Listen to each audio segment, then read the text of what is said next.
কলাপাড়া উপজেলার স্বাস্থ্য কমপ্লেক্স চত্বরে পরিষ্কার পরিচ্ছন্নতা অভিযান চালিয়েছে স্বেচ্ছাসেবী সংগঠন আমরা কলাপাড়াবাসী। শুক্রবার 14 নভেম্বর এ কর্মসূচির উদ্বোধন করেন উপজেলা স্বাস্থ্য ও পরিবার পরিকল্পনা কর্মকর্তা ডাক্তার শঙ্কর প্রসাদ অধিকারী। এতে উপস্থিত ছিলেন পরিবেশ বাঁচাও আন্দোলন কলাপাড়ার সংগঠক মেজবাউদ্দিন মান্নু এবং সাংস্কৃতিক কর্মী তানজিল জামান জয়।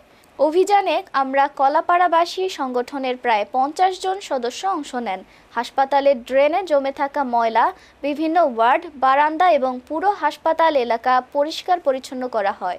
এ সময়ে উপস্থিত ছিলেন আমরা কলাপাড়াবাসী সংগঠনের সাবেক সভাপতি নজরুল ইসলাম, সাধারণ সম্পাদক হেমায়েত উদ্দিন, সহ-সভাপতি রাফসান ইসলাম রিমন ও সিনিয়র সদস্য তালুকদার আশিক সহ সংগঠনের অন্যান্য নেতৃবৃন্দ।